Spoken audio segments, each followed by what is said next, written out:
Hello students, now we are going to study Indian Economic Development Part 4, Chapter 3, Agriculture from 1947 to 1990, Part 6.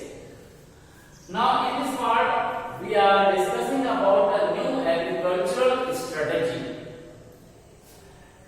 Okay तो हम यहाँ पर जो new economic वो जो एग्रीकल्चर से रिलेटेड जो हमारे पास स्ट्रेटजी है उसको हम यहाँ पर डिस्कस करेंगे। और ये स्ट्रेटजी जो है आपके पास क्या कहलाती है? न्यू एग्रीकल्चरल स्ट्रेटजी, या फिर हम इसको बोल देते हैं ग्रीन रेवोल्यूशन। तो ये ग्रीन रेवोल्यूशन क्या है या न्यू एग्रीकल्चर जो स्ट्रेटजी है वो क्या है?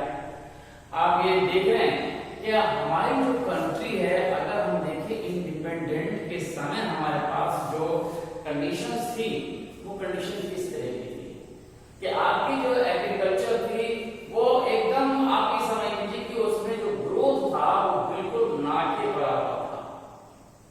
जो प्रोग्रेस थी वो बिल्कुल नहीं थी आपके पास, लेकिन फिर भी जो लोग थे वो ज्यादा से ज्यादा जो फार्मर्स थे वो डिपेंड थे आपकी किस पर? एग्रीकल्चर।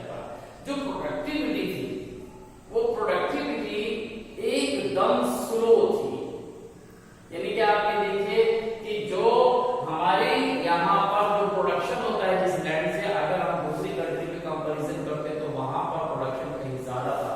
हमारा वर्ल्ड एवरेज से भी ज्यादा कम जो क्रॉप्स थी, जो ग्रोथ थी वो आपके पास वहां पर दिखाई देती है। ओके, तो यहाँ पर क्या हुआ? क्या हमारे पास जो हमारे जो पॉलिसी मेकर थे, जो स्ट्रेटजी मेकर थे, उन्होंने एक काफी जो आपके पास एक मतलब डीप स्टडी के बाद उन्होंने एक न्यू इकोनॉमिक जो पॉलिसी है उसको यहाँ पर क्या क्या डिटरमाइन किया, उसको हमने यहाँ पर एक पॉलिसी को बनाया और कोई पॉलिसी आपके पास क्या कहलाई? Green revolution policy. तो इस पॉलिसी में क्या किया गया कि इस पॉलिसी में जो है हमारे पास एग्रीकल्चर की जो प्रोडक्ट थे उनको इंक्रीज करने के लिए यहाँ पर जो कुछ मेथड्स थे जो दिए गए, उनके अंदर जो इम्प्लीमेंटेशन था वो किया गया। तो ग्रीन रेवोल्यूशन हमारे पास क्या हुआ कि जो हमारे फार्मर्स थे, जो ग्रीन प्रोडक्ट आपके पास है उसको यहाँ पर इंक्लूड किया। तो ग्रीन आपके पास हो गया, वो क्या हो गया आपके पास? ये आपको मालूम है कि क्रॉप से रिलेटेड हो गया कि जो ग्रीन जो आपके पास है, जो क्रॉप्स है वो आपके पास ग्रीन हो गए। और रेवोल्यूशन का मतलब हो गया कि उसको लार्ज करना, उसको और ज्यादा बढ़ा देना। तो ये ग्रीन रेवोल्यूशन कहलाएगा आपके पास कि जो हमारे पास पैदावार है, जो हमारी भरी जो हमारे पास एग्रीकल्चर है, उस एग्रीकल्चर को हम क्या करें? उसको हम बढ़ा दें। तो ये जब हम इसकी बात करते हैं तो यही कहलाता है आपके पास meaning of the green revolution. तो ग्रीन रेवोल्यूशन यहीं पर जो स्वामी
का, और जो आपके पास दूसरा फेज है वो है 70 से 80 का। ओके, ये जो हमारे पास फेज है, जो हम बात करते हैं किसकी, इसकी 60 की, यानी कि जो हमारे पास जो पूरी तरह से जो काम करना शुरू किया कोविड 16 आपके पास आया, 66 फेज के पास हो गया कि यहाँ पर जो है आपके पास ग्रीन जो आपके पास प्रोडक्ट है उसको बढ़ाने की यहाँ बात की गई।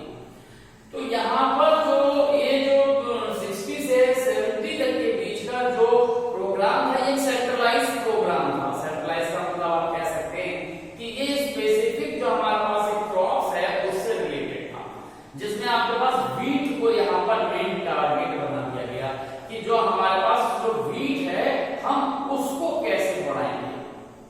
तो ये आपके पास याद रखिए, तो ये जो बढ़ाने के लिए जो आपके पास वीट के प्रोडक्शन को बढ़ाने के लिए ये जो आपका उत्तर प्रदेश कह सकते हैं, पंजाब है, हरियाणा है, यहाँ पर जो है इसको जो है क्या किया गया, अडॉप्ट कर दिया गया। और इसमें आप समझिए कि जो एग्रीकल्चर जो था हमारे पास, वीट का जो एग्रीकल्चर था उसको बढ़ाने के लिए बहुत ज्यादा वर्किंग की। तो यहाँ पर जो फूड क्रॉप्स आपके पास कह सकते हैं कि वीट पर ये सेंट्रलाइज बना दिया गया था, वीट को ज्यादा इसमें यूज किया गया, उसको कंसंट्रेट प्रोग्राम्स के रिलेटेड प्रोग्राम था आपके पास। तो यहाँ पर जो वीट का प्रोडक्शन था वो हमें बढ़ता हुआ दिखाई दिया। तो यहाँ पर क्या किया कि हमने स्पेसिफिक जो हमारे रिसर्च सेंटर थे, जो एग्रीकल्चर से रिलेटेड जितने भी ऐसे सेंटर है, चाहे वो आपके पास यहाँ मंदनगर की बात करें, बैंगलोर की बात करें, या आप कर्नाटक के किसी सेंटर की बात करें, तो ये सब जो सेंटर थे इन्होंने जो कंसंट्रेशन किया कि जो हाई जो आपके पास यील्डिंग वैरायटी जो आपके पास सीड है, जो अच्छी तकनीकी से बनाया गया वो सीड है, उसको यूज किया गया। पहले क्या होता था कि जो फार्मर जो थे वो क्या करते थे कि अपने जो फील्ड में बना हुआ जो भी आपके पास बीज था उसका वो एक पोर्शन क्या करते थे एज ए सीड उसको यूज करते थे, बाकी को अपना कंजम्पशन में यूज कर दिया करते थे। तो इस तरह से क्या होता था कि जो बीज था आपके पास, जो बीज का जो सीड था वो क्या हुआ, वो कंटिन्यू एक ही टाइप का जो बीज जो था आपके पास वो यूज होता था। तो हमारे पास क्या होता है कि अभी आपको मालूम है कि जो बीज है बार बार एक ही टाइप का बीज आप उसको कंजम्पशन में, और अगर आप उसको किसमें जैसे सीडिंग में हम उसको यूज करते हैं, तो उसमें क्या होता है कि जो बीज है कि उसकी स्ट्रेंथ जो वीक होती रहती है। तो क्या होता है, एक बार आपने क्रॉप को बनाया, उसका आधा एक पोर्शन आपने क्या किया, उसका कुछ पोर्शन बीज के बीज के लिए ले लिया, उसको एज सीड ले लिया, फिर वो सीड किया तो फिर उससे आपने क्रॉप लिया, फिर उसको एक पोर्शन सीड के लिए किया। तो इससे क्या होता है कि जो आपका बीज था वो वीक होता रहता था।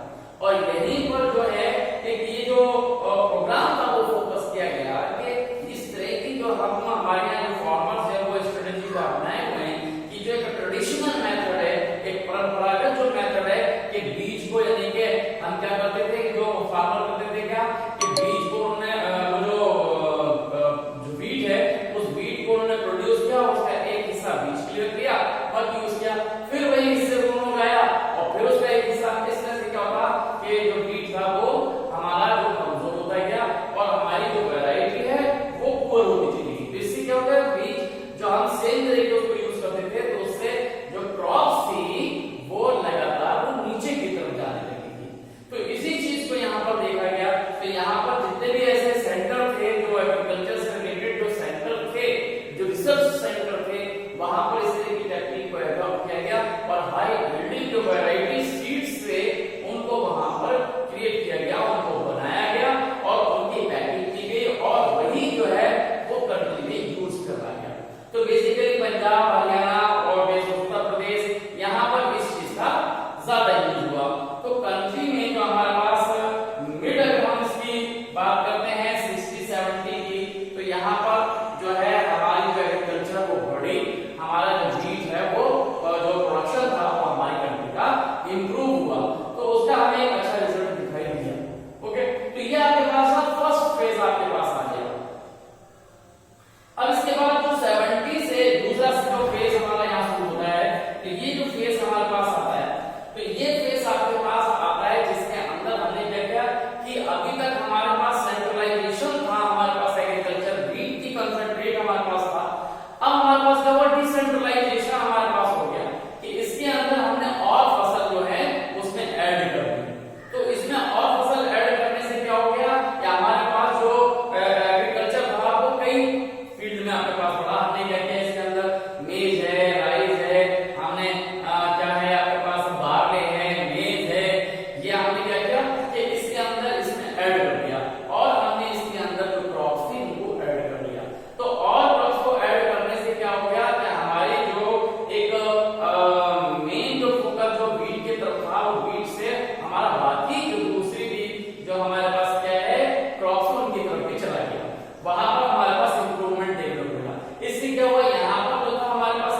जो हमारे पास लगभग 5 जो आपके पास क्रॉप्स आपके पास आती हैं, आपके पास व्हीट है, मेज है, बार्ले है, ये जो आपके पास ये जो हमारे पास क्रॉप होती है ये क्या कहलाती है?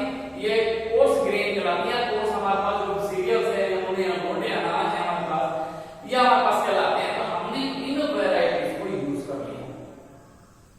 तो इनके यूज करने से हमारे पास क्या हो गया कि और दूसरी चीज हमारे पास क्या हुई, क्या हमने जो एक एरिया वाइज हम देखें तो यहाँ पर ये जो इस फर्स्ट फेज में हमारे पास जो कंट्री का जो पोर्शन था वो बहुत ज्यादा नहीं था, लेकिन जब हम इसकी बात करते हैं सेकंड फेज की, तो इस फेज में हमने हमारी जो कंट्री का जो एरिया था उसके अंदर भी एक्सपेंशन हो गया। अब ये आपके पास जो है लगभग आप कह सकते हैं कि ये आपका जो साउथ इंडिया के अंदर भी आपके पास इससे कंसंट्रेटेड जो है जो एग्रीकल्चर है वो आपके पास यूज की जाने लगी। तो ये आपके पास केरल है, आपके पास हैदराबाद है, ये आपके पास ऐसे वेस्ट बंगाल है, आपका केवल ये उत्तर प्रदेश या पंजाब हरियाणा तक ही नहीं सीमित रहा, और ये हमारे पास अब ये कंट्री के बाकी जो हिस्से थे वहां पर भी ये यूज होने लगा।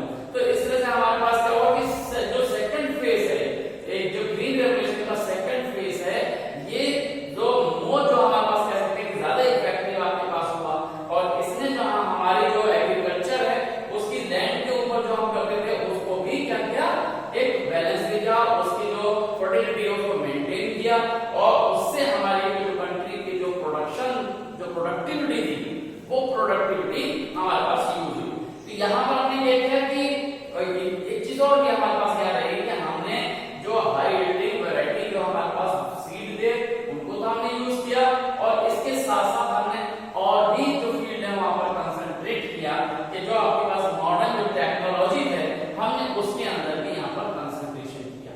तो जो आपके पास न्यू टेक्निक थी, जो हमारे पास साइंटिफिक मेथड्स आप कह सकते हैं कि इसके अंदर हम क्या करते थे, जो सॉइल का जो टेस्ट करते थे, सॉइल को हम अच्छे तरह से जांच करते थे और उसमें देखते थे कि हमारी जो इस फील्ड की जो फर्टिलिटी है किस क्रॉप्स के लिए है। तो अगर हम उस बेस पर जिसमें से वर्क किया तो उससे हमें इसका पॉजिटिव ही जो रिजल्ट है वो देखने को मिला। तो वो रिजल्ट हमारे पास काफी अच्छे रहे। तो ये ग्रीन रेवोल्यूशन की वजह से हमारे पास क्या हुआ कि ये जो रिजल्ट थे आपकी कंट्री में वो अच्छे दिखाई दिए। तो इस तरह से हम कह सकते हैं कि जो ग्रीन रेवोल्यूशन है उसने एक रेवोल्यूशनरी आप कह सकते हैं क्रांतिकारी जो चेंजेस थे कंट्री के अंदर वो लाकर दिए। तो ये हमारे पास दोनों फेजेस के अंदर, जहां आपने पहले जो सक्सेस किया 60s के अंदर जो व्हीट की तरफ कंसंट्रेट आपके पास था, एक सेंट्रलाइज प्रोग्राम था, तो हमने वहां पर पहले फोकस उसके पास किया। फिर हमारे पास जो दूसरा जो हमने किया कि हमने 5 जो आपके पास और जो कोर्स ग्रेन से रिलेटेड जो एग्रीकल्चर होता है जिसके अंदर आपके पास चाहे व्हीट की बात करें, बार्ले की बात करें, मेज की बात करें, तो इसने जो है हमारे जो जमीन थी उसकी फर्टिलिटी को बैलेंस किया।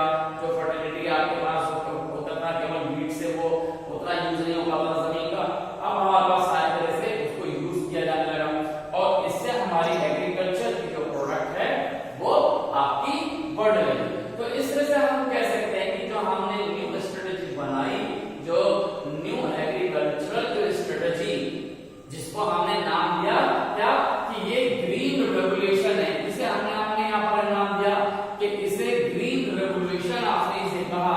और ये ग्रीन रेवोल्यूशन अक्सर आपकी इस एग्जाम में पूछ लिया जाए, चाहे वो शॉर्ट के फॉर्म में पूछे या किसी भी फॉर्म में आपसे पूछे, तो ये ग्रीन रेवोल्यूशन आपसे पूछ रहता है। तो इसे आप जो है